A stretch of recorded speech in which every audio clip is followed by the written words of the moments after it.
নমস্কার বন্ধুরা, আমি তুহিন আর আমার কিচেনে আপনাদের সবাইকে স্বাগত। আজকে আপনাদের জন্য নিয়ে এসেছি একটা ইলিশ মাছের রেসিপি। এতটাই সহজ, যেটা করতে করতে আপনি অন্যান্য বাড়ির কাজও করতে পারবেন, বাকি অন্য রান্নাও করতে পারবেন। এতটাই সহজ, যারা নতুন রাঁধুনি বা মেসে থাকেন, ইলিশ মাছ হাতের সামনে পেয়েও রান্না করার ভয়ে রান্না করতে পারছেন না, তাদের জন্য আজকের এই রেসিপিটা এতটা সহজে যে ইলিশ মাছ রান্না করা যায়, একদম ইজি প্রসেস, সেটাই আজকে আপনাদেরকে দেখাবো। চলুন দেখে নেওয়া যাক। এই ইলিশ মাছের রান্নাটা করার জন্য প্রথমেই যেটা করে নিতে হবে সেটা হলো মশলা। একটা মশলা আমি বেটে নেব। তার জন্য আমি নিয়ে নেব প্রথমেই একটা মিক্সার গ্রাইন্ডার। প্রথমেই নিয়ে নেব 1 টেবিল স্পুন পোস্ত দানা, 1 টেবিল স্পুন দিয়ে দেবো কালো সর্ষে, আর 1 টেবিল স্পুন দিয়ে দেবো ইয়েলো সর্ষে, মানে সাদা সর্ষে যেটাকে লোকালে বলে।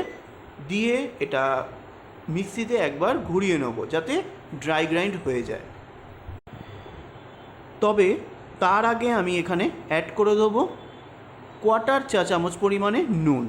নুনটা দিলে কি হয়, সর্ষে অনেক সময় তিতকুটে হয়ে যায়, সেটা কিন্তু হবে না। অবশ্যই কিন্তু নুন দিয়ে ড্রাই গ্রাইন্ড করবেন।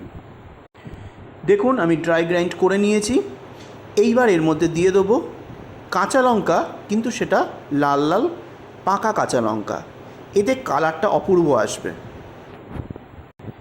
আর ঝালটা সবসময় কিন্তু আপনাদের মতো করে দেবেন, বুঝে দেবেন। বাড়িতে বাচ্চা যদি খেতে না চায় বা আপনি যদি দিতে না চান, সেটা অ্যাভয়েড করে এখানে ইউজ করবেন।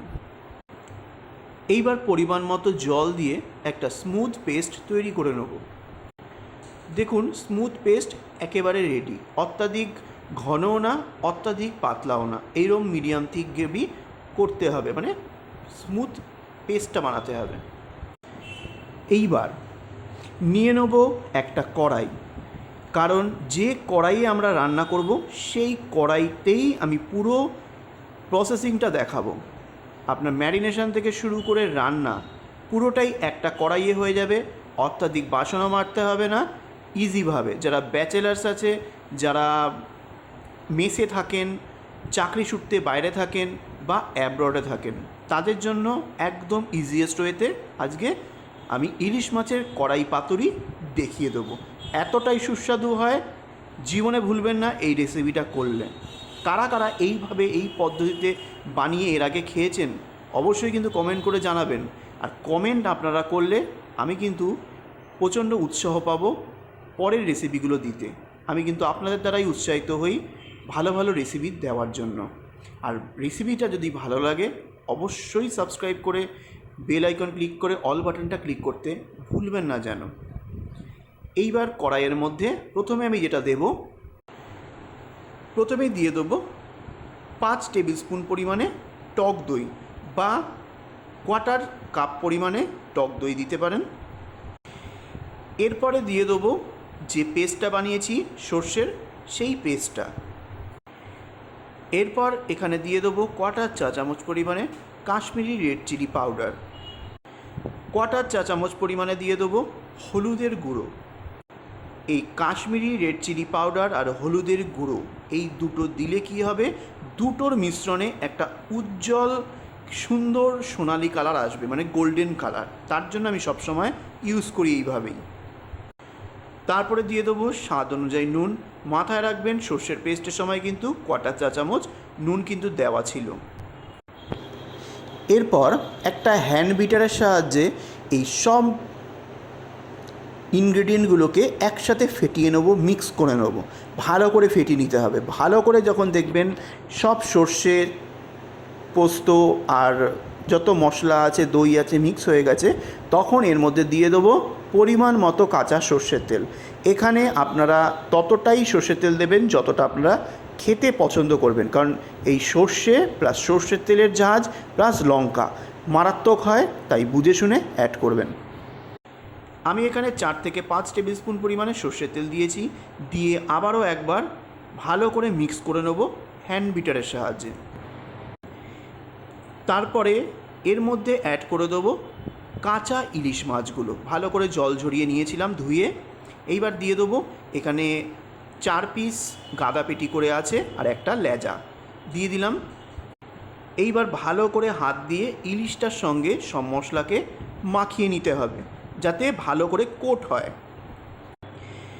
ভালো করে মেখে নেওয়ার পর ঢাকা দিয়ে আমি 10 মিনিটের জন্য এইভাবেই রেখে দেবো ম্যারিনেশন করার জন্য। এতে কিন্তু ইলিশের মাছের ভেতর অবধি সুন্দরভাবে মশলা ফ্লেভারটা ঢুকে যাবে।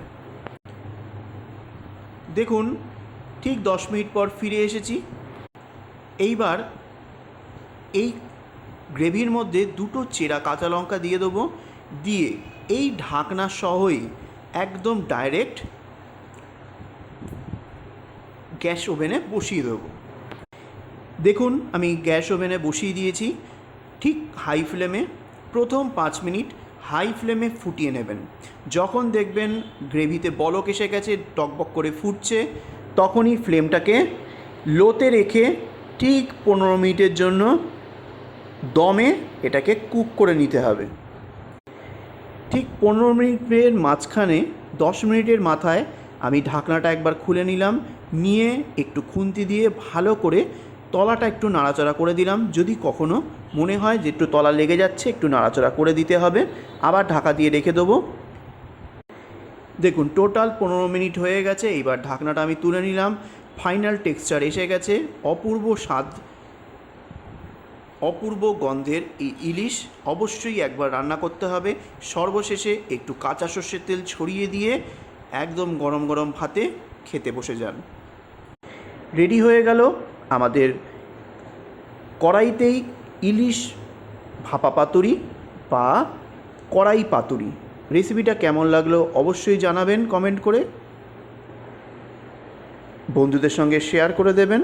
আজ আসলাম, নেক্সট দিন আবার একটা ভালো রেসিপি নিয়ে অবশ্যই ফিরে আসবো।